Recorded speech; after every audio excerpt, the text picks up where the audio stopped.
Hello, my name is Helen Price. I'm 64 years old, a retired history teacher, and I used to believe I had a decent life. I baked pies from scratch, kept a pristine lawn, hosted Thanksgiving with linen napkins and matching candlesticks.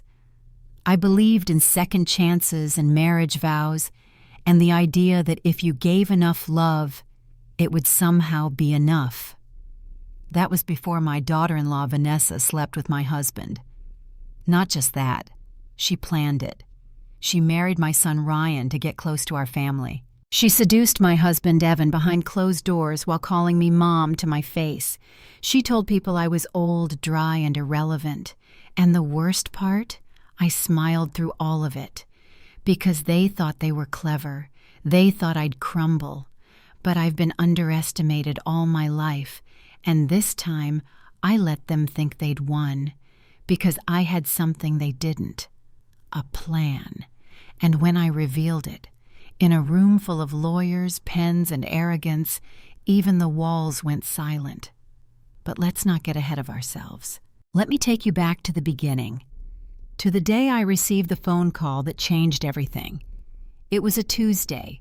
I was setting the table for lunch, china plates, cucumber sandwiches, my signature lemon cake. I even used the good tablecloth, the one I only brought out for family gatherings. Sage called that morning, Vanessa's older sister. We weren't close. Civil, yes. Polite at birthdays. But this wasn't a woman I'd expected to ring me out of the blue. "I need to talk," she said. Just her voice, tight, trembling, made my stomach clench. I invited her over. When I opened the door, she looked pale, mascara smudged like she'd been crying for days. She clutched her purse like a shield. "Thanks for seeing me," she whispered. I led her into the dining room, where the sunlight filtered through lace curtains and everything looked normal. Except it wasn't. She didn't touch a single bite of food. Her hands shook. Her eyes, usually poised and unreadable, brimmed with something deeper than guilt. "I don't know how to say this, Helen," she said. I knew in my bones what was coming, but I let her speak anyway. "It's about Vanessa and Evan." She paused, her voice cracking. I nodded. "Go on." "They're involved," she whispered. "I saw them at a cafe. They weren't hiding it. They kissed. He touched her face. They looked like lovers." I stared at the lemon cake, the same recipe I'd made every Easter for 40 years. Suddenly, it tasted like nothing. "Are you sure?" I asked, though I already knew. "She didn't deny it," Sage said. "When I confronted her, she said you were weak. That Evan deserved better. That once the divorce was done, she'd make sure you were left with nothing." Left with nothing. 42 years of marriage, a son I raised with bedtime stories and Band-Aids, a daughter-in-law I welcomed like my own. All of it, used, twisted, weaponized. My voice didn't tremble. I asked Sage, "Why are you telling me this?" Her eyes welled up. "Because it's wrong. Because you've been nothing but kind. And because Ryan doesn't deserve to be married to someone so cruel. I love my nephew. I couldn't stay silent." I looked out the window to the garden Evan and I had planted when we first bought this house. Roses bloomed there. So did Betrayal. "What will you do?" Sage asked. I turned to her, something cold and ancient rising in my chest. "Nothing," I said. She blinked. "Nothing?" "I'll smile. I'll play the role they've written for me. Let them think they've won." "But why?" I gave her a thin smile. "Because I've learned one thing in life, Sage. The patient woman isn't the weak one. She's the one setting the trap." She didn't argue. She just nodded, and I began to plan. Before I tell you how I turned their betrayal into my quiet revenge, tell me this. Have you ever been betrayed by someone who smiled at you while they did it? Leave a comment if you've ever trusted the wrong people, like if you've ever kept silent while they thought they were winning. And share this if you know someone who needs to hear. Being quiet doesn't mean being blind. Now, let me take you deeper, because what came next was years in the making, and they never saw it coming. People always think betrayal starts with a bang, a slammed door, a shouted confession, a lipstick stain in the wrong place. But mine started with silence. It was Easter, 4 years before the lemon cake meeting with Sage. Vanessa had just married Ryan 6 months earlier. She was polished, charming, said all the right things, called me mom like it tasted sweet on her tongue, helped set the table, took selfies next to the tulips I'd planted. She even insisted on doing the dishes afterward. I remember looking at her that day and thinking, she's too perfect. Not because she was flawless, but because she needed to be seen as flawless. Even her smiles were rehearsed, the kind that held no wrinkles at the corners of her eyes. Ryan, meanwhile, was glowing. I hadn't seen him that happy since he got his first promotion. And Evan? He looked lighter, like the kind of man who'd forgotten how to carry guilt. They talked about Vanessa's new marketing job, their condo renovation, the couple's cruise. Sharon and Rick, her parents, had gifted them for their honeymoon. I stayed quiet, spooning deviled eggs onto a plate, watching Evan's eyes dance every time Vanessa laughed. That was the first fracture. Small, internal, invisible, unless you were looking closely. That night, I told myself I was being ridiculous, that I was just adjusting to a new family dynamic, that jealousy wasn't part of my vocabulary, but the seed was planted. And seeds don't die in the dark. They wait. A few weeks later, it happened again. Evan came home late, said he stayed behind after Ryan's birthday dinner to help Vanessa load her car. He smelled like her perfume, that expensive citrusy scent I once complimented in passing. "You smell like her," I said, half joking. He chuckled. "Oh, she hugged me goodbye. You know how touchy she is." Yes, I knew, but I didn't say anything else. I just folded my hands and smiled. I didn't argue, because arguments give people permission to lie out loud. And I wasn't ready to hear the lie yet. I wasn't ready to watch my life come undone. So I did what women have been taught to do for centuries. I endured and told myself I was imagining things. Weeks turned to months, and the distance between Evan and me became harder to explain. We still had dinner together, still discussed the news, still slept in the same bed, but it was like someone had removed the color from our life and left it in grayscale. He didn't touch my back as he passed anymore, didn't ask how my book club went, didn't look at me when I spoke. It was small, steady erosion, and I stayed silent through it, because if I named it, it would become real. But the day I saw his phone light up with Vanessa's name at 10:47 p.m., that was when the real build-up began. That was when I stopped hoping he'd explain and started watching.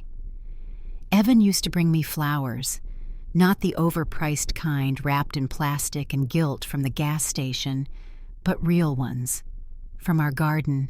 In the spring, he'd come in with dirt under his nails and a lopsided grin, handing me a handful of daffodils or lavender, saying, "They look too pretty to leave outside."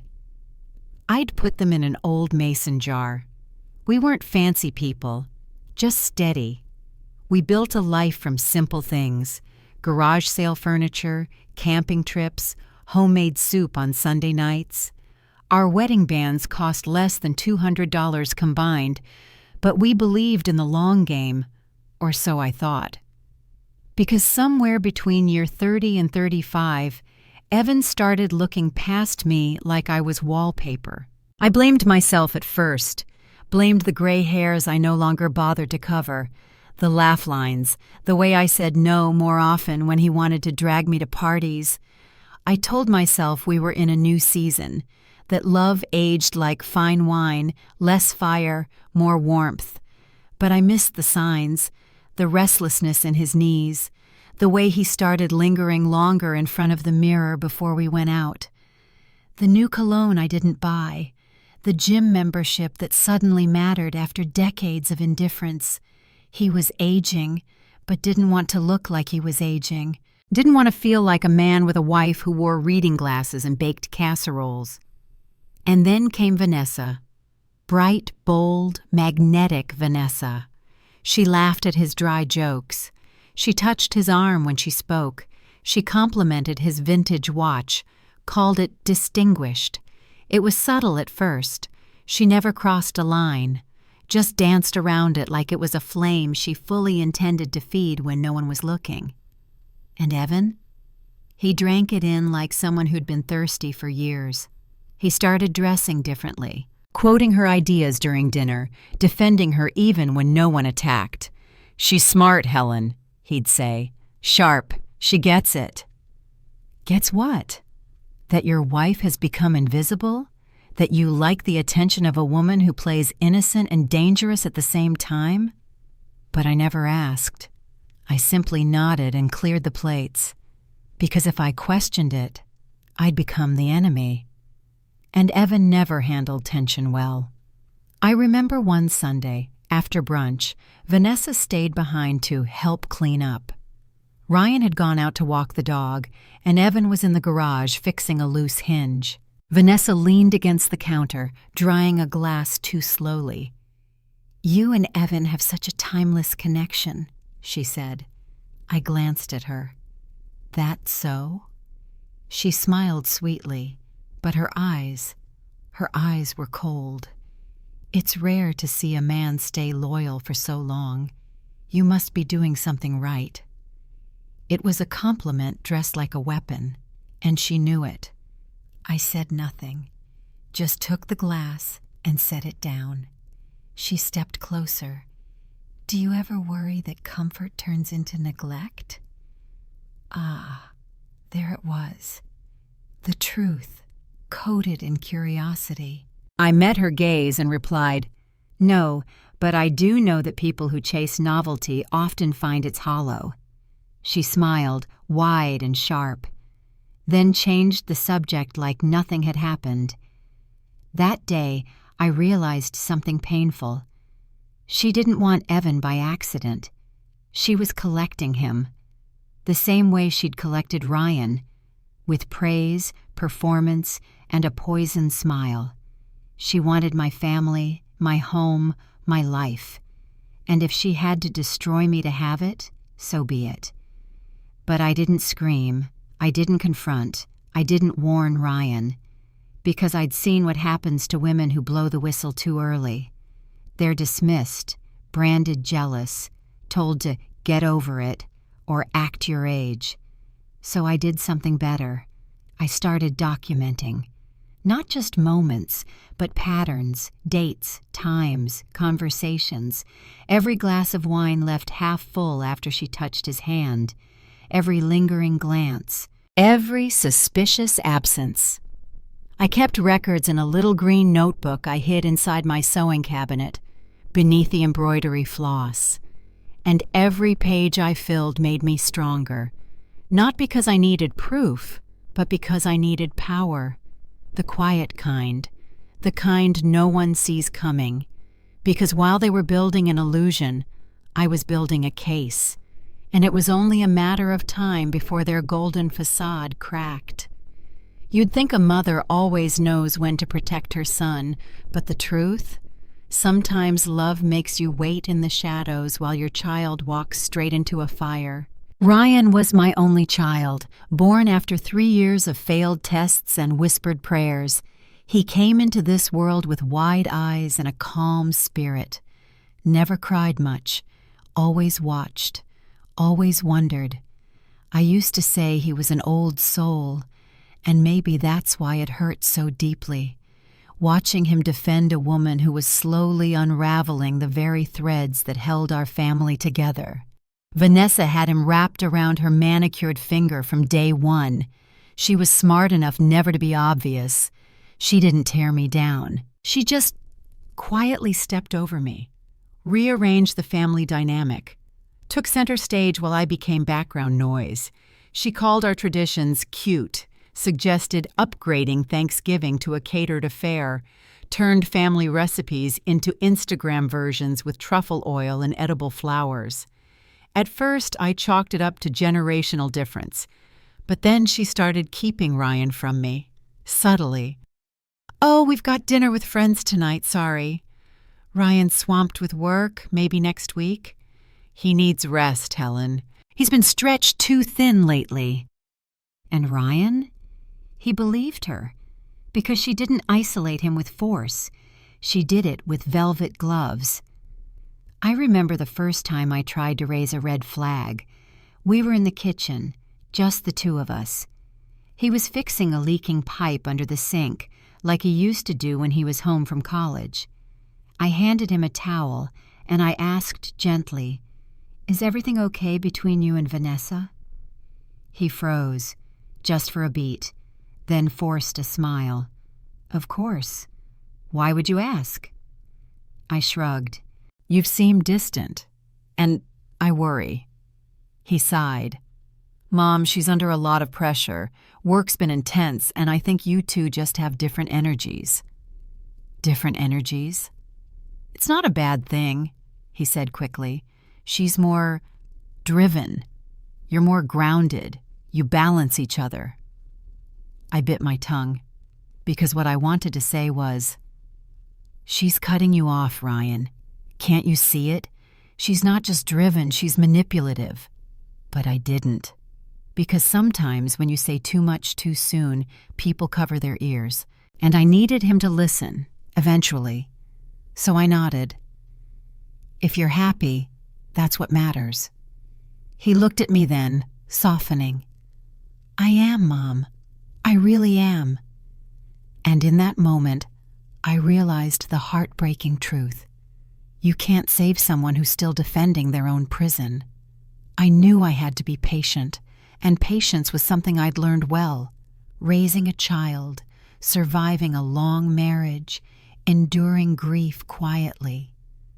So I waited, but I kept watching, and I kept writing, because the moment he came to me, when the cracks started to show, I needed to have more than just tears and accusations. I needed the truth, documented, dated, undeniable. One afternoon, I went to their condo while Vanessa was out of town on a networking retreat. Ryan looked tired, eyes dimmer, his shirt wrinkled in a way he never would have tolerated before. I brought over a casserole and fresh banana bread, just like old times. We sat on the couch and talked about nothing. Weather, sports, his new project. But then he sighed, and his voice cracked a little. "She's changed lately," he admitted. "Oh?" "She's always on edge, dismissive, like I'm in the way." I waited. "She criticizes everything. My job, my friends. She says I'm too soft, that I wouldn't survive without her." He blinked fast, and I knew the armor was cracking. "I try to be understanding," he whispered, "but sometimes I feel like I don't recognize my own life." I reached over and touched his hand. "Do you feel loved?" I asked gently. He didn't answer. And that silence said more than words ever could. But even then, I didn't mention Evan, didn't tell him about the perfume, the late-night calls, the lingering looks, the truth, because it had to come from him. If I forced it, I'd be the villain. No, Vanessa had to trip herself, and Evan had to fall hard enough that Ryan saw it with his own eyes. So I held the truth close, like a match I refused to strike until the whole thing was soaked in gasoline. And day by day, that moment drew closer. It was a Sunday in late October when everything started to unravel. The wind had picked up outside, rustling leaves across the porch. Inside, I was chopping carrots for stew, Evan's favorite, though he hadn't mentioned that in years. I always made it in silence now, the kind of quiet that wasn't peaceful, the kind that hummed with waiting. I'd invited everyone over for dinner, Ryan, Vanessa, and even Evan, who had recently started staying out on business more often. This time, though, I asked them to come as a family. "I miss having you all in one place," I said over text, my tone sweet. "Familiar." Vanessa replied within minutes. "Of course, Mom. That sounds lovely." She always called me Mom when she wanted to control the narrative. It was her favorite trick, pretend affection to disarm the air. Ryan called the night before. "You sure you want us all there?" "I'm sure." "Even Dad?" "Especially Dad." There was a pause, then a soft, "Okay." He didn't ask questions. He was learning to listen. They arrived just after 5. Vanessa swept in first, wearing heels too high for a casual dinner, makeup flawless, smile tight. Ryan followed, hands in his pockets, eyes scanning the house like something had changed. Evan was last. He looked older than usual. Or maybe I was just finally seeing him without the soft lens of nostalgia. Dinner was quiet at first, polite. Everyone commented on the stew. Vanessa praised the wine, Ryan made small jokes.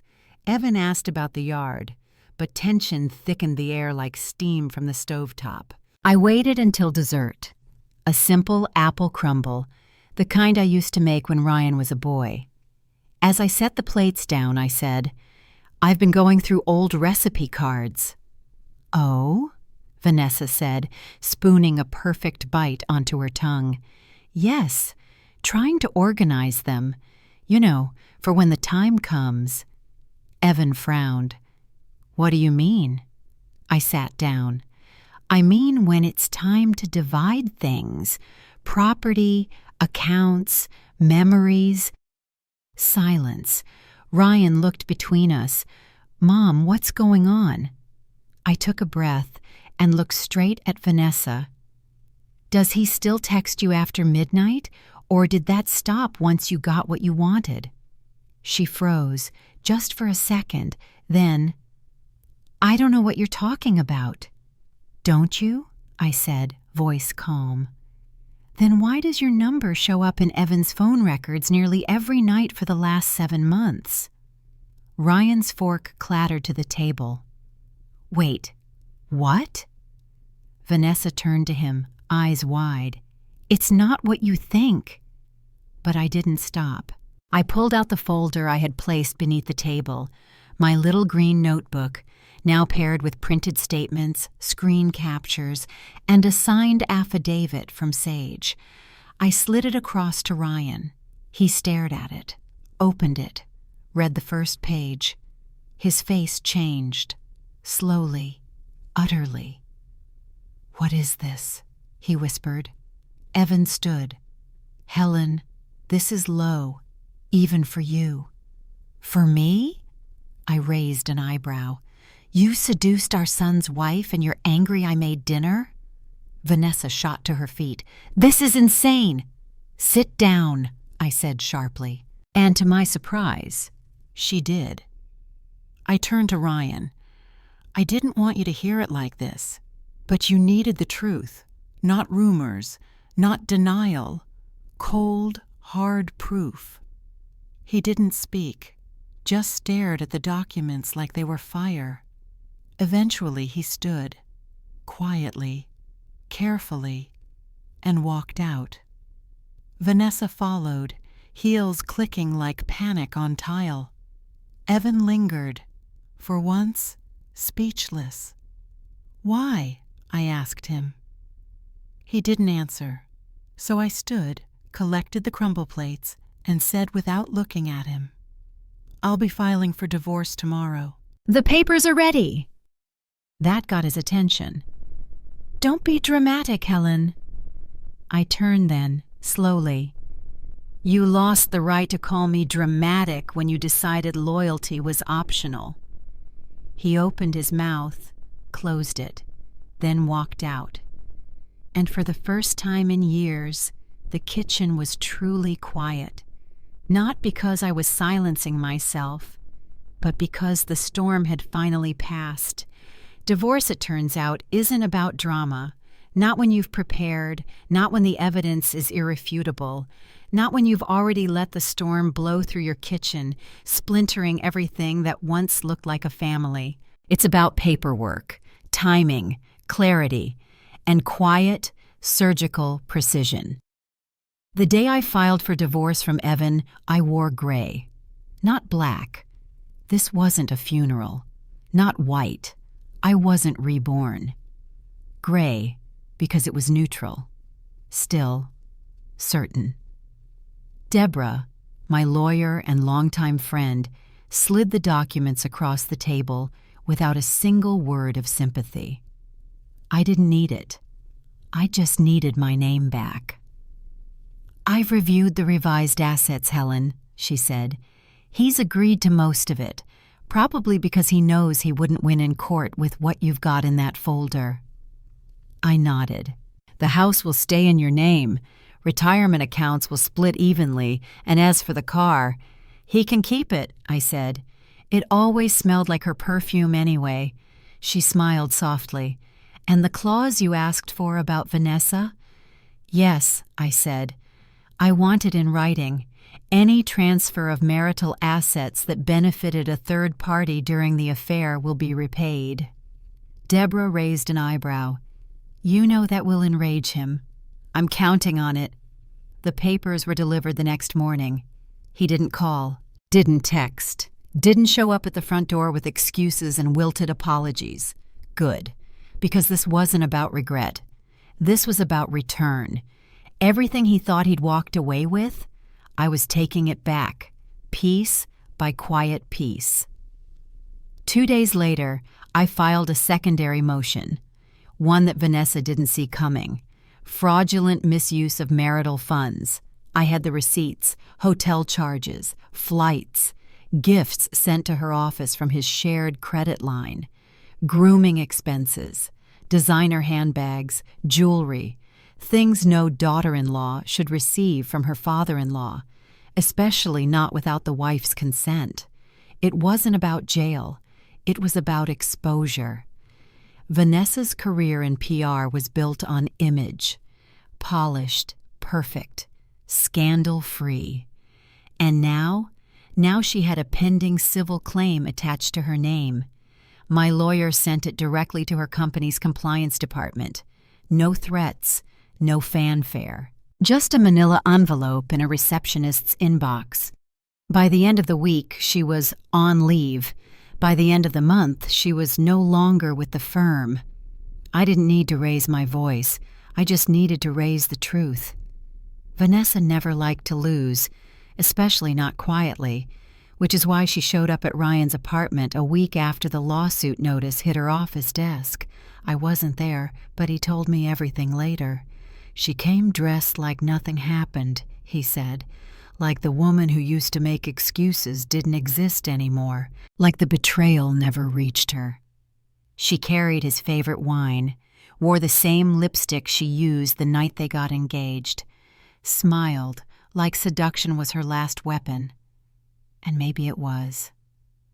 "Ryan," she began, her voice syrup-sweet, "I think we've lost our way, but we can still fix this."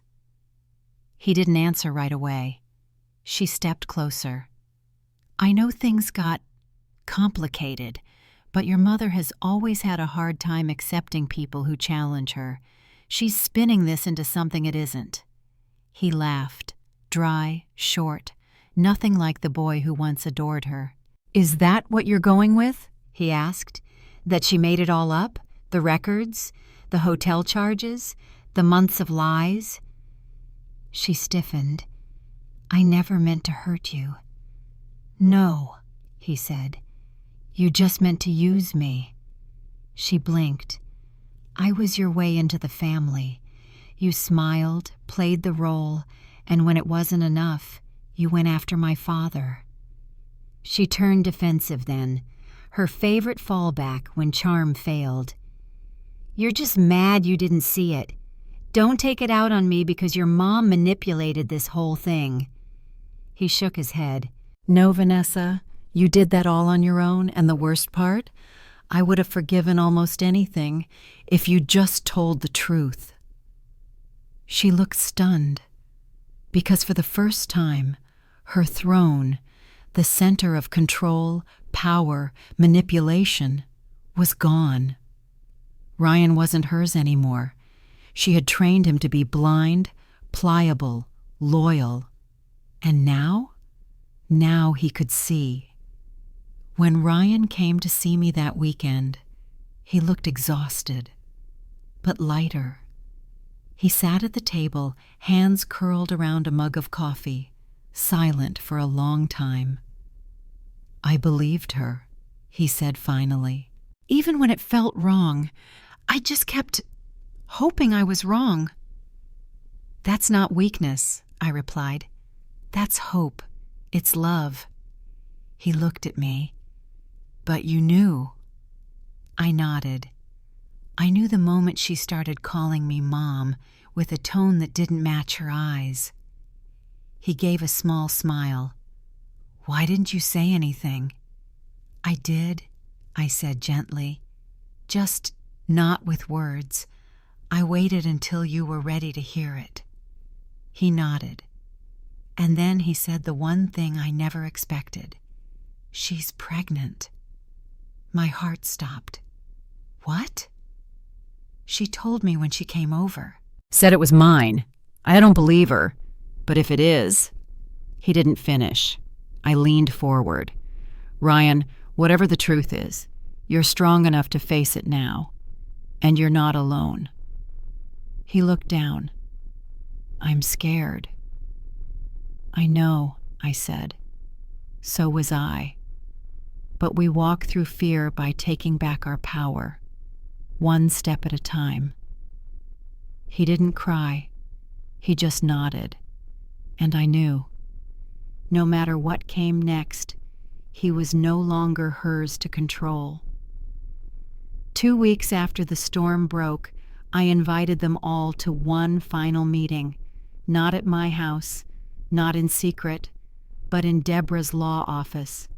Neutral ground, fluorescent lights, and cold chairs that had seen more war than peace. Vanessa arrived first, still trying to play elegant. She wore beige slacks and a silk blouse with just enough perfume to remind everyone that she didn't sweat. She shimmered. Evan followed 10 minutes later. No greeting, just a nod and a tightened jaw. Ryan walked in last. His face was unreadable. We sat in silence until Deborah entered, holding a crisp folder and a glass of water she didn't touch. "Thank you all for coming," she said calmly. "Let's get right to it." She turned to Vanessa. "Ms. Bellamy, you've been named in a civil claim for unlawful enrichment stemming from misuse of marital assets during your involvement with Mr. Price." Vanessa bristled. "I already told you. Ryan and I were separated." Deborah cut her off. "The timeline says otherwise. But this isn't about words. It's about facts." She opened the folder and laid out the documents: receipts, bank statements, surveillance footage from the hotel in Asheville. Evan entering her suite, Vanessa answering the door barefoot in a robe. "Your firm declined to comment when we submitted these," Deborah added, "and then promptly terminated your contract." Vanessa's skin went pale. "And what does this prove?" she hissed. "That my client," Deborah said, gesturing to me, "was not only betrayed, but financially damaged in the process. And under Ohio marital law, she is entitled to reparations, not just from Mr. Price, but from you." Vanessa turned to Evan. "You said this would stay private." He said nothing. Deborah continued, "But that's not all." She slid one more document forward. "This is the amendment made to Helen's will 3 months ago. Notarized, witnessed, fully legal." Vanessa looked confused, then horrified. Deborah read it aloud slowly. "In the event of any legal dispute or public misconduct from Evan Price or Vanessa Bellamy that results in reputational damage or financial loss, all previously named heirs are to be disinherited. Assets will instead be distributed to charitable organizations of Helen's choosing, with a trust set up in Ryan Price's name for any future children determined by paternity testing." Silence. Vanessa's face flushed deep red. "You can't do that."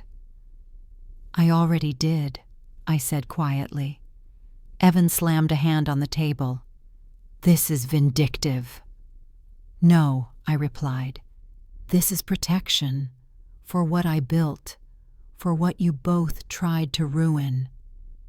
Ryan didn't speak.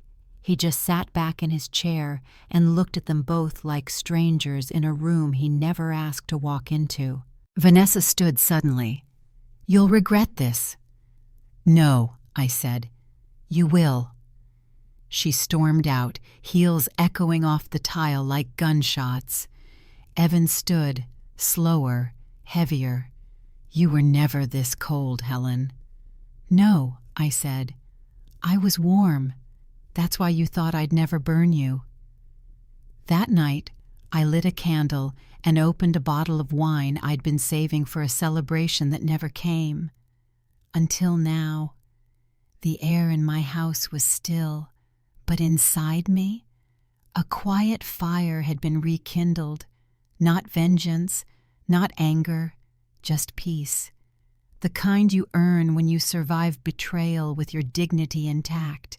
And remind everyone who ever doubted you that you were never to be underestimated. Not then, not now, not ever. You'd expect fireworks after something like that.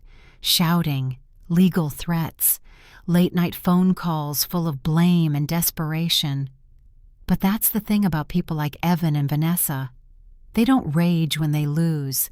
They unravel, quietly, pride first, then image, then whatever hollow shell they once called dignity. The day after the meeting, Evan moved into a rental condo on the edge of town. Nothing fancy, no garden, no memory of us stitched into the walls. He didn't call, didn't apologize, just vanished into silence, the same way he slipped out of our marriage years ago. Only this time, I watched him go without reaching for the door behind him. As for Vanessa, she tried for a while to maintain her posture. Social media posts filled with inspirational quotes, photos from private brunches, with friends who no longer commented, hashtags like #risingabove and #newchapter. But whispers don't go away when you delete them, and people remember. Her name was quietly blacklisted from several agencies. Word travels fast in PR, and betrayal doesn't pair well with public image. The pregnancy? It was real. But the father wasn't Ryan. That truth dropped weeks later, wrapped in a whisper from Sage herself, who had decided enough was enough. "I found the test," she told me over coffee, tucked in the medicine cabinet with a hotel receipt and a pair of cufflinks that weren't Evan's. And just like that, Vanessa's last play folded. She moved out of Ryan's place 3 days later, left behind a closet full of designer lies, and not once did she say goodbye. I didn't celebrate, didn't open champagne or toast to revenge, because this was never about destroying them. It was about recovering me, piece by piece.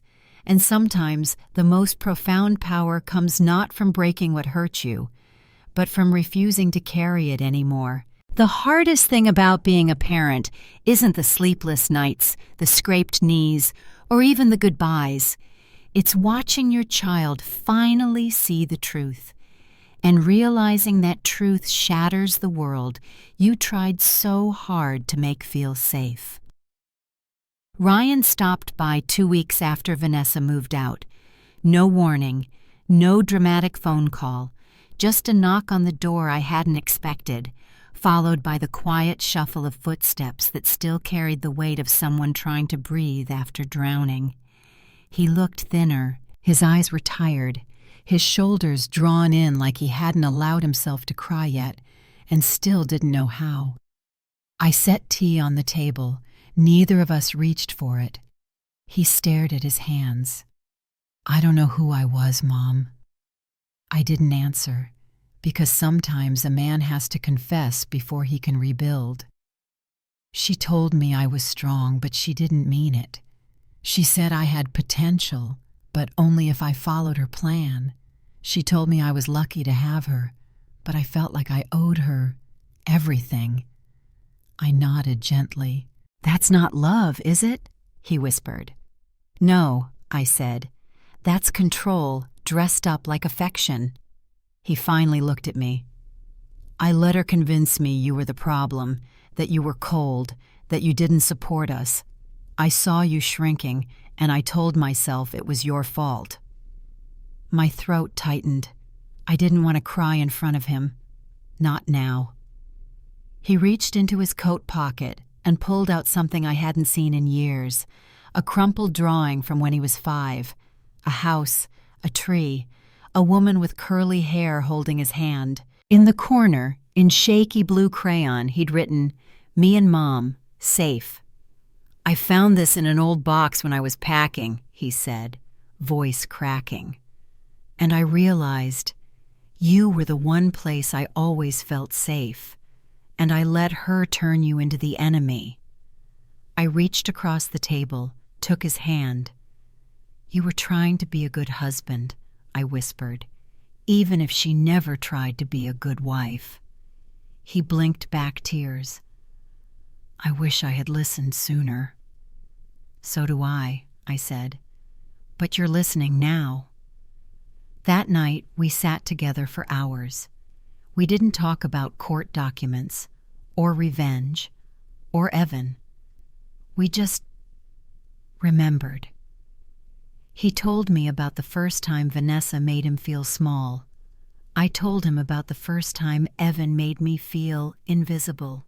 It was as if we were rebuilding the bridge from opposite ends, brick by painful brick, and when he left that night, he hugged me tighter than he had in years, like someone who knew where home really was, and who he could trust to keep the light on. I visited the house one last time before signing it over, not because I had to, it was still legally mine, but because I needed to see it not as a battlefield, but as something I'd survived. The garden was overgrown. The rosebush Evan used to trim in perfect arcs had wilted. The shutters needed painting, and the welcome mat was frayed from years of people walking in with clean shoes and dirty intentions. I unlocked the front door and stepped into the silence. It smelled like dust and echoes, like memories that forgot to leave. The hallway still had the photo frames, us on a road trip, Ryan in kindergarten, Evan pretending to fix the porch light with a beer in hand and a crooked smile. I didn't take any of them. I left them there, like museum pieces, artifacts of a life that once held warmth before it turned into frost. I walked through each room slowly, the kitchen where I had baked casseroles for people who never thanked me, the den where Evan and I used to read together before silence replaced sentences, the guest room where Vanessa once pretended to help me fold sheets, only to snoop through drawers, the master bedroom. That one stopped me. I stood in the doorway, remembering how small I used to make myself in that bed, how I'd curled my back to the wall so Evan could have space, how I'd stopped wearing perfume because it gave him headaches, how I'd stopped asking him to talk because silence was less painful than rejection. I stepped inside, ran my fingers along the edge of the dresser, and opened the top drawer. Empty, like the promises we'd made. I sat on the edge of the bed and breathed, not deeply, not dramatically, just enough to remind myself, you made it out. You weren't erased. You were resurrected. You didn't explode. You evolved.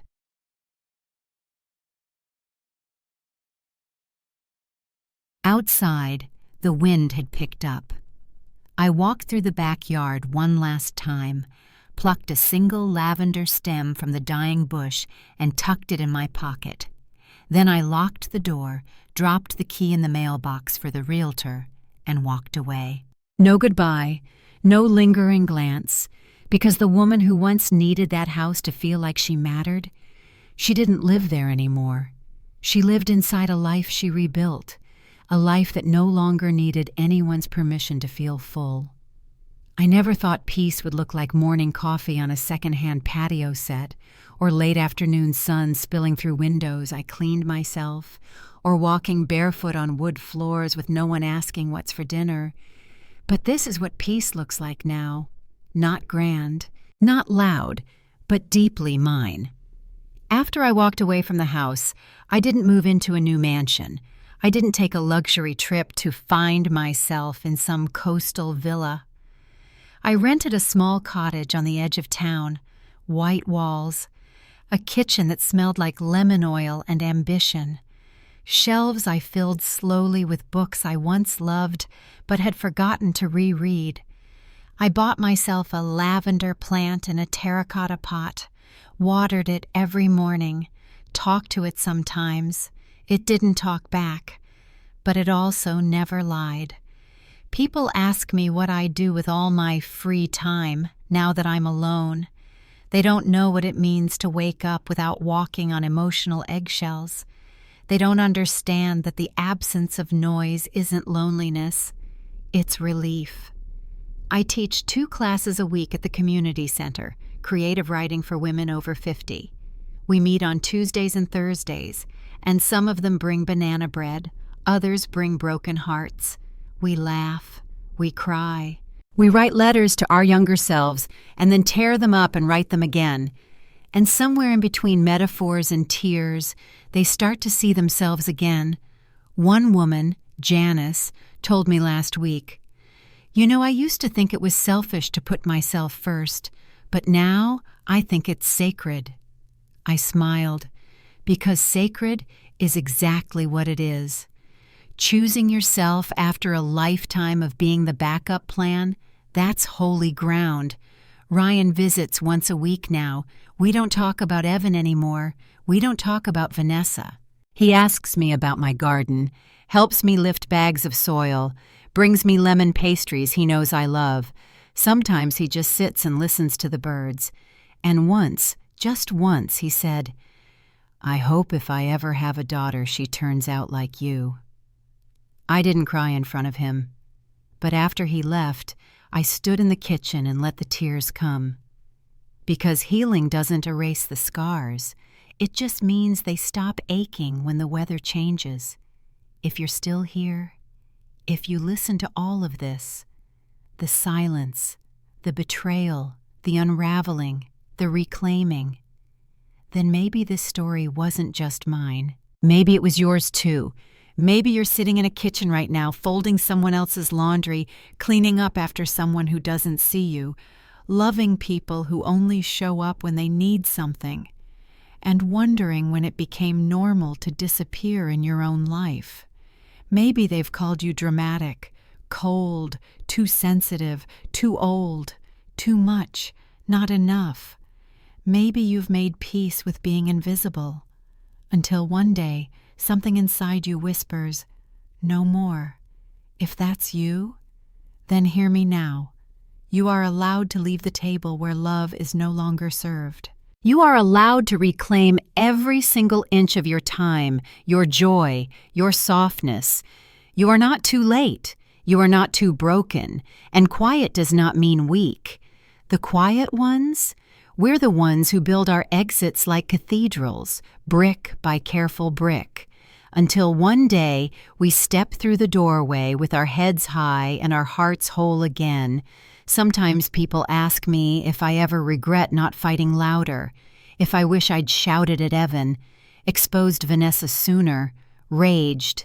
But truth, I don't regret the quiet, because the quiet gave me power. While they were busy plotting, I was planning.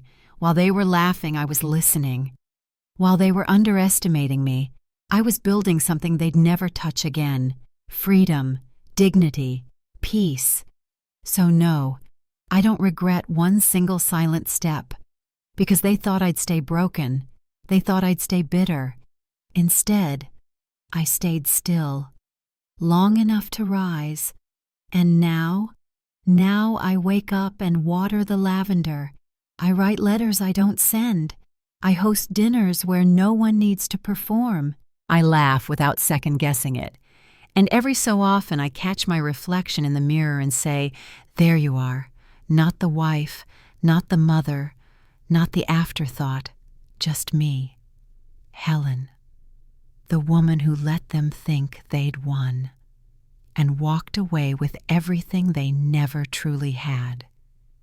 If this story stirred something in you, if you've ever stayed quiet while they walked all over you, if you've ever watched someone else take what you built and act like they deserved it, then you already know this wasn't just Helen's story.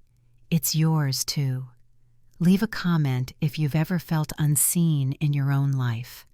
Tap like if you've ever had to rebuild yourself in silence. And share this video with someone who needs to be reminded they're not powerless just because they're quiet. Subscribe for more stories of quiet strength, hidden betrayals, and unexpected redemption. Because sometimes the most powerful revenge is simply walking away whole. And if no one's told you lately, you don't owe them your silence. You owe yourself your freedom.